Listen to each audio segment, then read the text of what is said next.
大家好啊，我係林太。咁好多朋友話咧，佢哋好中意太空之家，但係200萬嘅保險費實在太貴啦。咁呢200萬真係一下子就將好多人嚇到咗。但係其實咧，入住太空之家仲有一種方式咧，就係交押金入住嘅。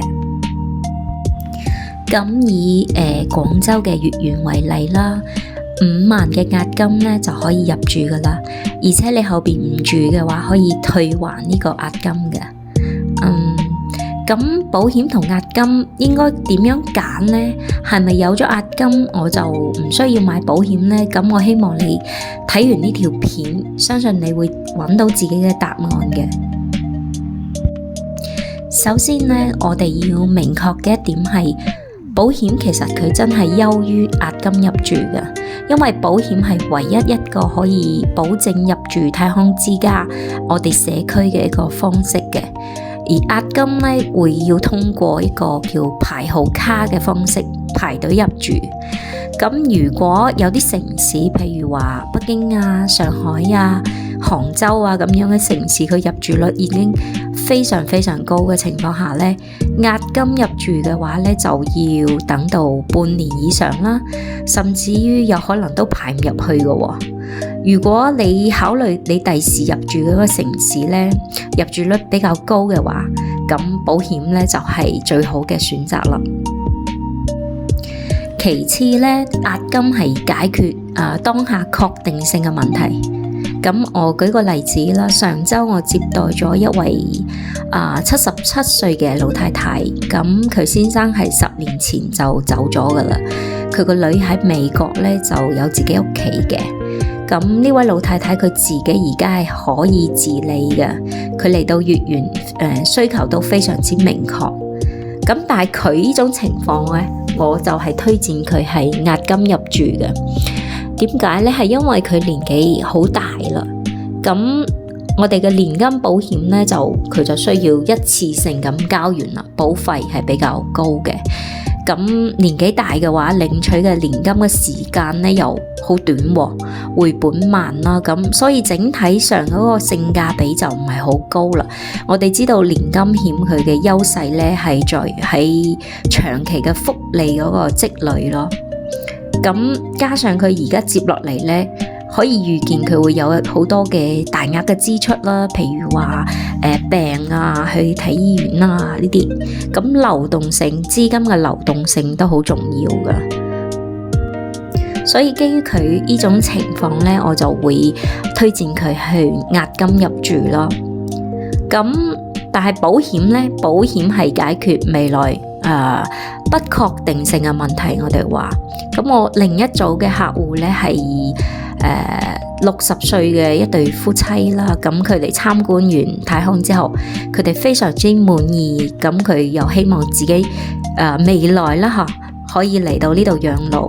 咁但係佢而家因為後生啦，屋企仲有一啲情況，譬如話要照顧佢孫仔孫女啦，仲有工作嘅原因啦，佢哋嘅事業仲喺度發展緊，佢哋冇辦法立即就入嚟住啦，咁可能要等到10幾20年啦以後先嚟住嘅喎。另外呢，佢哋又唔希望未來會拖累到自己嘅子女，未來養老嘅費用呢，希望係自己去承擔嘅。咁呢種情況就非常之適合通過保險方式嚟解決咯。一方面佢籌到咗養老金啦，另一方面佢鎖定咗我哋嘅養老社區，攞到呢張門票啦。咁最後係咪話交咗押金呢，我就唔需要保險啦？其實不一定嘅。咁因為有啲客戶咧住入嚟咗太空之家以後咧，佢慢慢又開始諗，我要唔要買呢個年金啊？咁原因有幾個方面嘅。第一點咧就係專款專用，佢希望將自己嘅錢咧優先用於自己嘅養老，用完再俾啲仔女咯。咁養老金佢因為有一定嘅強制性㗎嘛，強制性、持續性同埋穩定性，所以一啲稍稍後生一啲嘅長輩佢會選擇買呢個年金嘅保險。第二點呢，就係隨住呢啲長輩嘅年齡越嚟越大啦，咁佢哋嘅理財投資嘅能力會下降㗎喎。咁有啲客戶佢會賣咗自己原來間屋過嚟住我哋養老社區，咁會有一筆買房嘅款項咯。咁呢種情況下，佢會將呢個保險作為一個比較理想嘅理財嘅工具。咁第三點就係長輩佢哋擔心佢哋年齡越嚟越大嘅情況下，佢自己會慢慢咁冇咗一個支付同埋自理嘅能力。咁如果將啲錢咧交俾佢啲仔女或者其他嘅監護人啊，佢會擔心會唔會按照自己嘅意願嚟養老呢？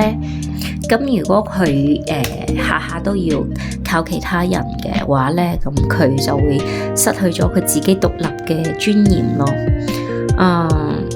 佢所以呢種情況下，佢會交俾保險或者信託嚟管理佢嘅資產，按照自己嘅意願嚟使用呢啲錢。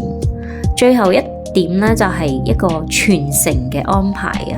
咁好多嘅長輩佢嘅仔女唔喺國內嘅，或者係家庭關係比較複雜，咁佢哋會選擇保險嚟指定佢傳承咯。佢會解決傳承當中涉及到嘅一啲財務啊、債務啊、家庭糾紛啊，同埋繼承手續嗰啲一啲繁瑣嘅問題啊。所以冇絕對話保險同押金邊樣好嘅，咁歡迎大家喺評論區討論下。